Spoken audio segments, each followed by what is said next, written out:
Okay, so we are team three, Brian, Ashley, Mario, and myself presenting on power and organizational politics at work. Next slide.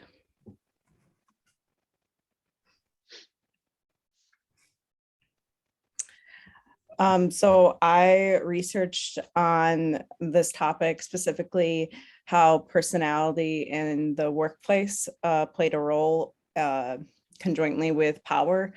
And a couple things that I found from the article by Zaniak, I believe, that highly motivated, friendly, and familiar people in environments work towards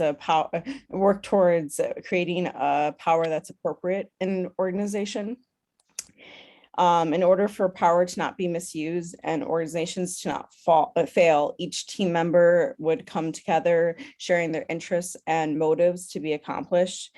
And personality comes into play because it leads to interests and motives, which leads to purpose, and purpose intentionally leads to appropriate amount of power.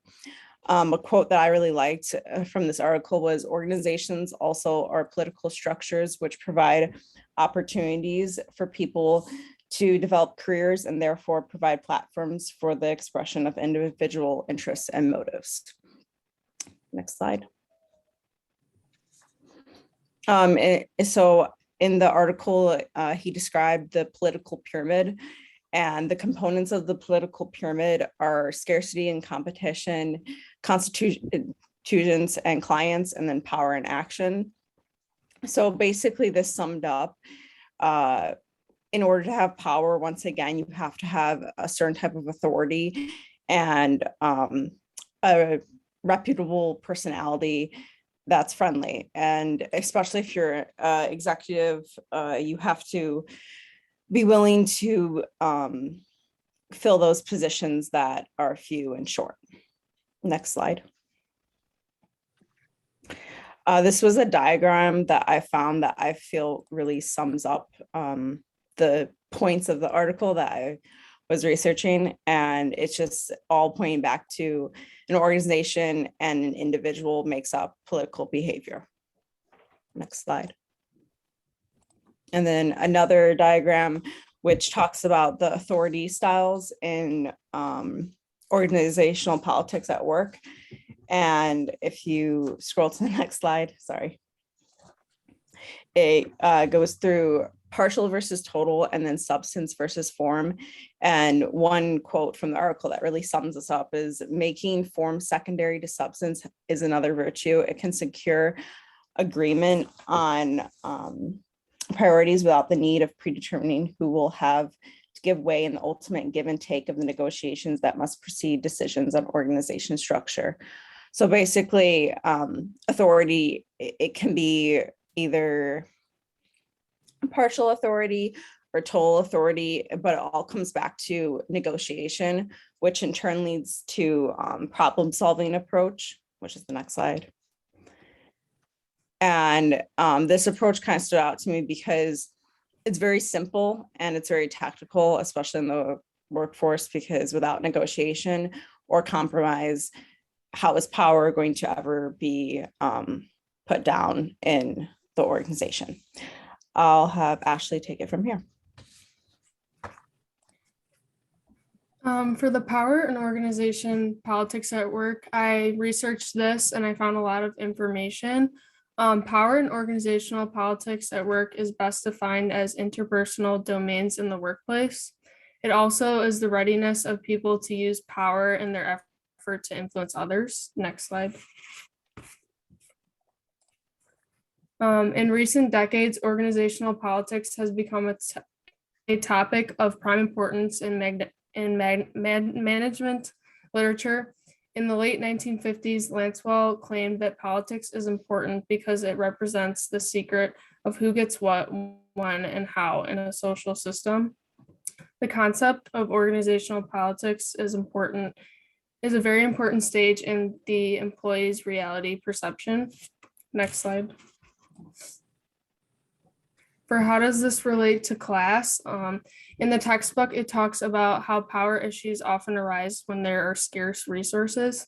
Sometimes employees will disagree about where the resources should be allocated, which causes issues and in turn gives rise to organizational politics. Next slide. For how does this affect employees and managers? High levels of power may leave employees interpreting the presence of organizational politics as an indicator of a problem with the leadership or management of the organization itself. Power has both negative and positive consequences, as it is sometimes said that power tends to corrupt and absolute power corrupts absolutely. Next slide. Alrighty, in continuance to the topic on power, as we were preparing this presentation, a live scenario came to me about a scandal that happened at my job, where the text teaches about 6 sources of power, which include legitimate, reward, coercive, expert information, and referent power. And it all started with the acquisition of a box making machine, which initially gave the company so many issues, except when one person was using it. He seemed to be very knowledgeable, very skilled with the machine, which gave him that expert power and immediately landed him on management's radar because they felt like he was indispensable to the company. When the current manager leaves his position, upper management decides to reward this manager with the managerial role. And so that would fall under reward power because he was given that because of his ability. Immediately when he gets that role, he gets that legitimate power, which is defined as power that comes from one's organizational role or position. And he gets to kind of do whatever he pleases as long as it meets expectations, which he used to create an assistant manager position, which one of my friends ended up getting. As time passed by, efficiency and production was great. Management was happy. But during the course of his time, he started dating a fellow worker in the company, which some people started not liking. They felt there was some type of favoritism because she would do smaller tasks. She wouldn't be doing the work that everybody else does. And so everybody started complaining, and they brought all of their complaints to my friend, who was the assistant manager, whom they believed had some type of power or authority. He took it to the plant manager and HR. And in the end, they found that there wasn't enough evidence to show that there was any favoritism in play from the manager. And my friend was actually removed from the assistant manager position, which we can see can fall under coercive power, which is the ability to take something away or punish someone.